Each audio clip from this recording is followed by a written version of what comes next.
Rachel Martinez stood in her childhood bedroom, holding a single piece of paper that would destroy everything she thought she knew about her family. It was a credit card statement for an account she never opened, with $47,000 in charges she never made, all signed in her name by her own mother.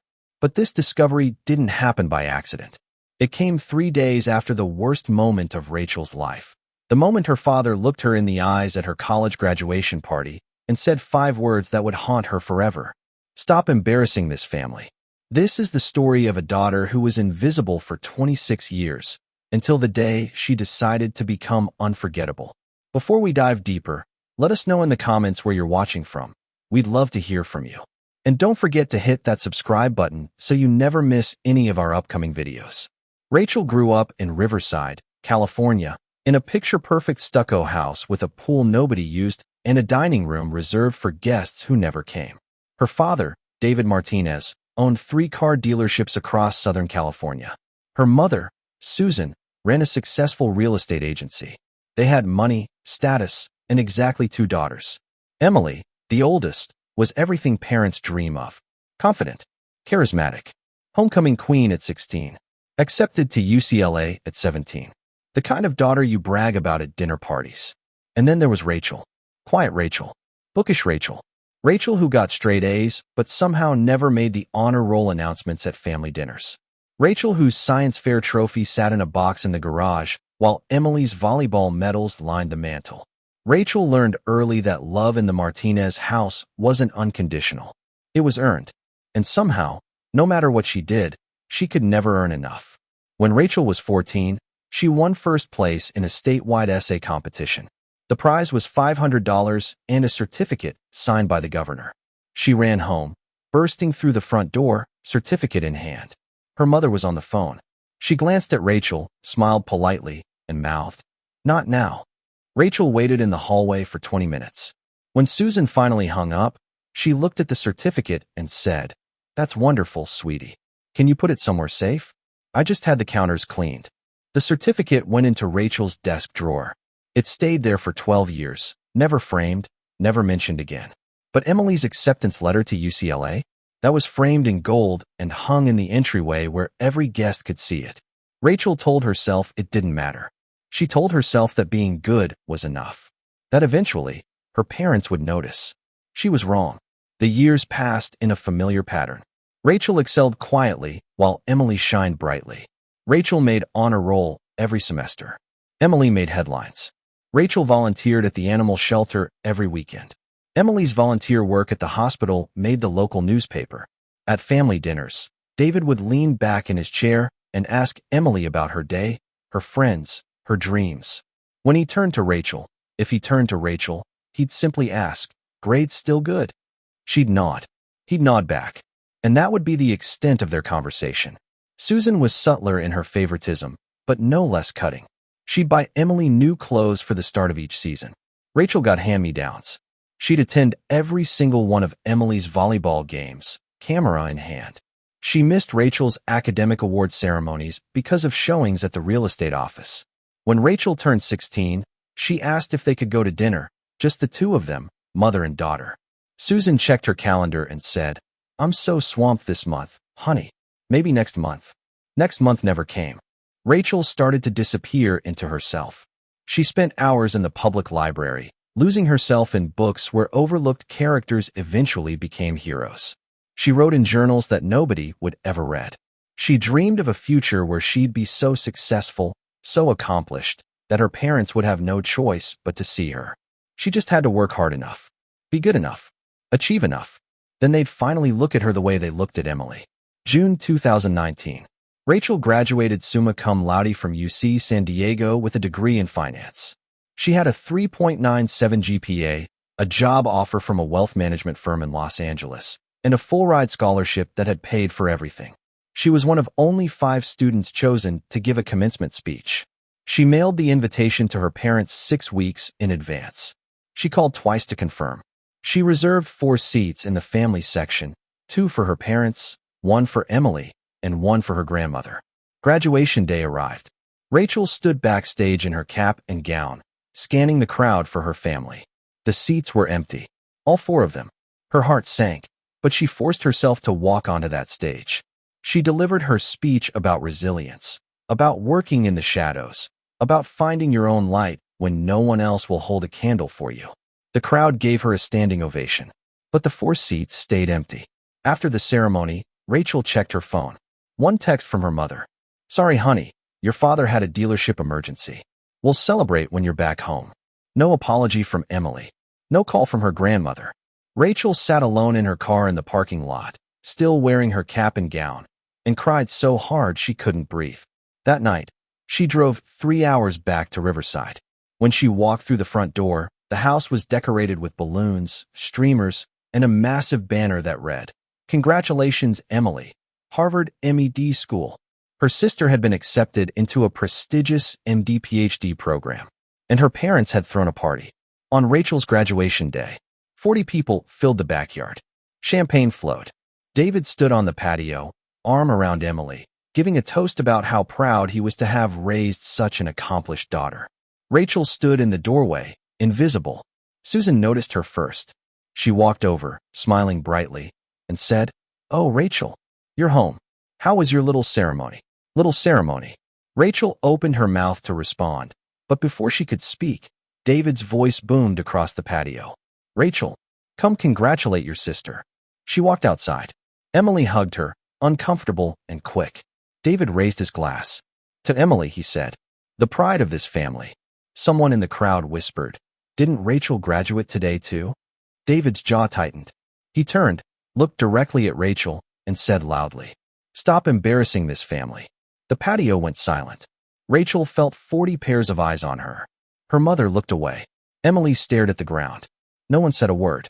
Rachel turned, walked back through the house, and got into her car. She drove to a motel 20 miles away and checked in for the night. She didn't go home for 3 years. Rachel moved to Los Angeles and threw herself into work. She rented a small studio apartment in Koreatown, ate ramen for dinner, and saved every dollar she could. She was good at her job. Really good. Within 2 years, she was managing portfolios for high-net-worth clients and getting promoted faster than anyone else in her cohort. Her colleagues liked her. Her boss, a sharp woman named Patricia Chun, saw potential in her. "You have an eye for patterns," Patricia told her one afternoon. That's rare. For the first time in her life, Rachel felt seen. But every time she tried to move into a better apartment, her applications were rejected. Every time she applied for a credit card to build rewards points, she was denied. She didn't understand it. She had a good job, stable income, and no debt. At least, she thought she had no debt. Her coworker, a woman named Vanessa, finally pulled her aside one day and said, "Rachel, have you checked your credit report?" Rachel frowned. "Why would I? I don't have any debt." Vanessa gave her a look. "Just check." That night, Rachel pulled her credit report, and her entire world collapsed. 3 credit cards she'd never opened. 1 auto loan for a car she'd never bought. 1 personal loan for $30,000 she'd never applied for. Total debt, $87,000. All opened between 2016 and 2019. All with her social security number. All with billing addresses in Riverside, California. Rachel's hands shook as she scrolled through the accounts. Charges for home renovations. Charges for tuition payments. Charges for a luxury vacation to Europe. And then she saw it. One charge from June 2019. A catering company in Riverside. The same day as Emily's party. Her parents had used Rachel's stolen identity to pay for the party that celebrated Emily. On Rachel's graduation day, Rachel sat in her apartment, staring at the screen, and whispered, "They used me." Not metaphorically, literally. She printed every page of the credit report. She highlighted every fraudulent account. She made a timeline, matching the charges to events in her family's life. The 2017 charges? That was when her parents renovated their kitchen. The 2018 charges? That was Emily's senior year tuition at UCLA. The 2019 charges? The party. The Europe trip they'd taken without her. Every milestone in their lives had been funded by stealing Rachel's identity. Rachel didn't sleep that night. She sat at her kitchen table, staring at the evidence, feeling a rage so deep it scared her. They hadn't just neglected her. They hadn't just overlooked her. They had actively used her, exploited her, stolen from her, and they had done it for years. The next morning, Rachel called in sick to work. Then she made another call. Rachel didn't call her parents. She called a lawyer. His name was Martin Cho, a former federal prosecutor who specialized in identity theft and financial fraud. She sat in his office 2 days later. The printed credit reports spread across his desk. Martin read through them carefully, his expression growing darker with each page. Finally, he looked up. "This is a textbook case," he told her. "But you need to understand something. If you want your credit cleared, you'll have to file a police report. That means your parents will be investigated, possibly arrested." Rachel's voice didn't waver. "Do it." Martin studied her face. "Are you sure?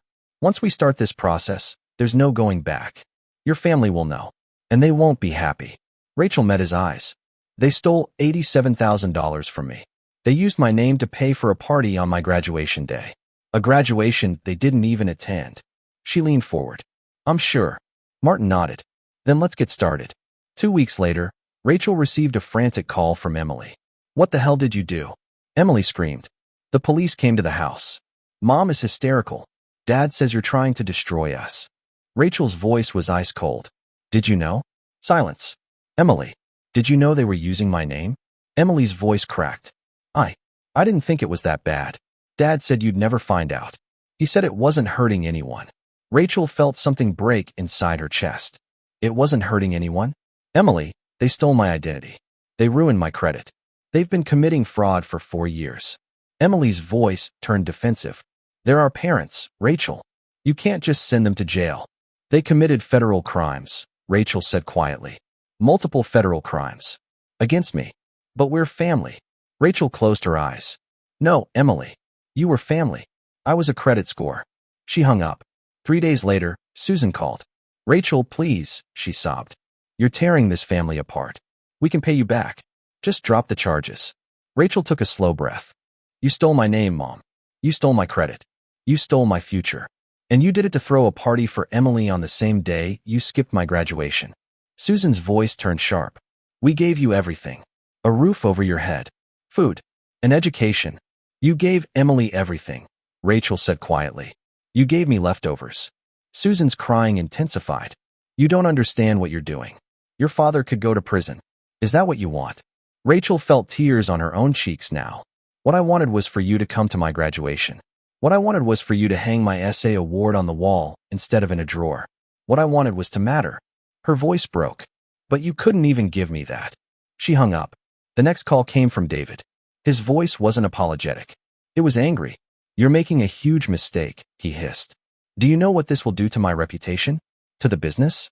You're being selfish, Rachel." Rachel almost laughed. "I'm being selfish? You committed federal fraud in my name for 4 years, and I'm the selfish one." David's tone shifted. Colder. Threatening. "If you go through with this, you're not my daughter anymore."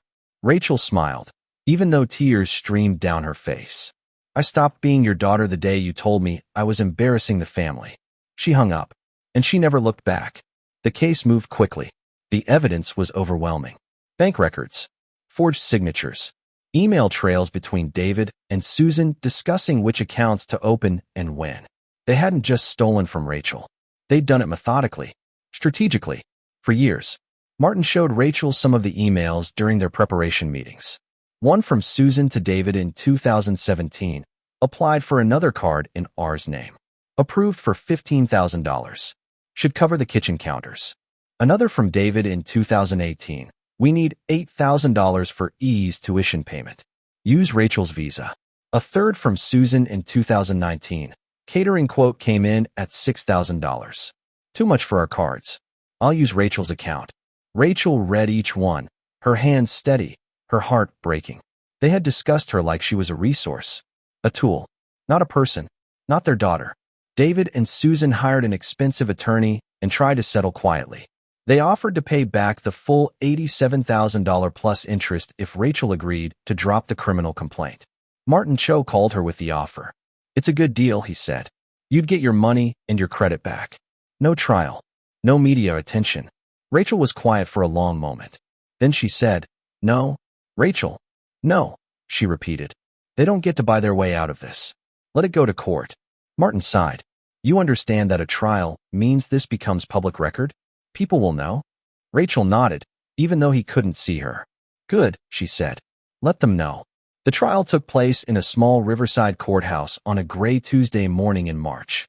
Rachel sat in the front row, hands folded, watching as her parents were sworn in. David wore an expensive suit. Susan wore a conservative dress and pearl earrings. They looked like respectable, upstanding citizens. They looked like good parents. The prosecutor, a woman named Angela Reyes, laid out the evidence piece by piece. The fake signatures, the fraudulent applications, the charges made on Rachel's 22nd birthday, while she was across the state, unaware her identity was being stolen. When Angela showed the jury a side-by-side comparison of Rachel's real signature and the forged ones on the credit applications, several jurors leaned forward. The signatures weren't even close. Susan cried on the stand. She claimed she didn't understand what she was doing, that David had pressured her, that she thought it was just borrowing. We're family, Susan sobbed. I thought she'd understand. Angela approached the witness stand calmly. Mrs. Martinez, did you ever ask Rachel for permission to use her social security number? Susan looked down. No. Did you ever tell Rachel you were opening accounts in her name? No. Did you attend Rachel's college graduation? Susan's face crumpled. No. But you threw a party that same day for your other daughter, correct? Yes. And you paid for that party using a credit card opened fraudulently in Rachel's name. Is that correct? Susan couldn't speak. She just nodded. David, on the other hand, showed no remorse. He was arrogant, dismissive. He told the jury that family takes care of family, and that Rachel was overreacting. I provided for that girl her entire life, David said from the stand. And this is how she repays me. Angela let his words hang in the air for a moment. Mr. Martinez, you stole $87,000 from your daughter. You forged her signature on multiple legal documents. You committed identity theft, a federal crime. And your defense is that she should be grateful. David's jaw tightened. We're her parents. We gave her life. And then you stole her credit, her future, and her peace of mind, Angela said quietly. The courtroom was silent. The jury deliberated for less than 3 hours. Guilty on all counts. The judge, a gray-haired woman named Justice Catherine Lynn, scheduled sentencing for 2 weeks later. On sentencing day, the courtroom was fuller. Word had spread. Some of Rachel's old teachers showed up. A few former family friends. Even her grandmother, who hadn't spoken to David or Susan since learning the truth. Justice Lynn reviewed the case file carefully before speaking. Then she looked directly at David and Susan. Mr. and Mrs. Martinez, she began. I've been on the bench for 23 years. I've seen a lot of financial fraud cases, but this one is particularly disturbing. Susan started crying again. You didn't just steal money, Judge Lynn continued. You stole from your own daughter. You exploited her identity, her trust, and her love. And when she achieved something remarkable, graduating with highest honors, you not only failed to celebrate her, you humiliated her in front of 40 people. David stared straight ahead, jaw clenched. Mr. Martinez, you told this court that family takes care of family. But you didn't take care of Rachel. You used her. And then you had the audacity to tell her she was embarrassing the family when she had every reason to be celebrated. The judge paused. This court finds both defendants guilty of identity theft, fraud, and financial exploitation. You are each sentenced to 18 months in county jail, 3 years of supervised probation, and full restitution of $87,000 plus $15,000 in damages and interest. Susan sobbed openly. David sat frozen, his face pale. Furthermore, Judge Lynn added, you are prohibited from any contact with the victim, Rachel Martinez, unless she initiates it. This is a lifetime restraining order. The gavel came down. Rachel didn't cry. She didn't smile. She just stood up, walked out of the courtroom, and took the first deep breath she'd had in 26 years. Outside, Martin found her on a bench, staring at the sky. How do you feel? He asked. Rachel thought about it. Free, she said simply. 2 years later, Rachel's credit was fully restored.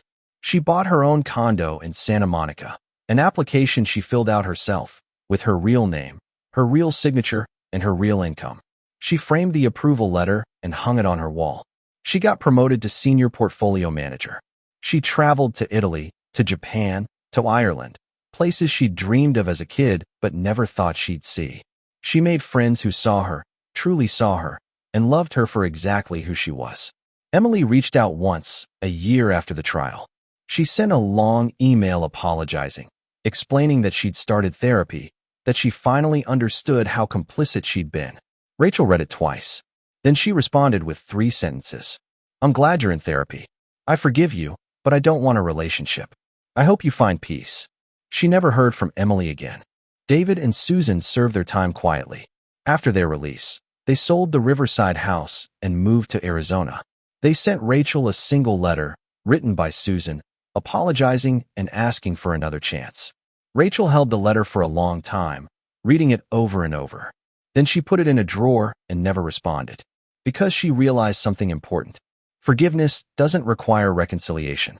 Healing doesn't require their presence. And her worth was never theirs to determine. One evening, 3 years after the trial, Rachel's doorbell rang. When she opened it, her grandmother stood there with a small box. I found this when I was cleaning out some old storage, her grandmother said. I think it belongs to you. Rachel opened the box. Inside was her 14-year-old essay competition certificate, the one that had disappeared into a drawer, the one signed by the governor. Her grandmother had found it years ago, hidden in Susan's closet. She'd kept it safe, waiting for the right moment to return it. Rachel held the certificate carefully, tears blurring her vision. Thank you, she whispered. Her grandmother hugged her tightly. You were always worthy of being celebrated, she said. Some people are just too blind to see light when it's standing right in front of them. Rachel framed that certificate. She hung it in her home office, right next to her college diploma and her Employee of the Year award. And every morning, when she sat down to work, she looked at it and remembered. She was never invisible. They were just blind. And she had built a life on her own terms. A life where she was seen, where she was valued, where she mattered. Not because someone finally noticed her, but because she finally noticed herself. And for the first time in her life, she believed it. Rachel Martinez was no longer the invisible daughter. She was simply Rachel. And that was more than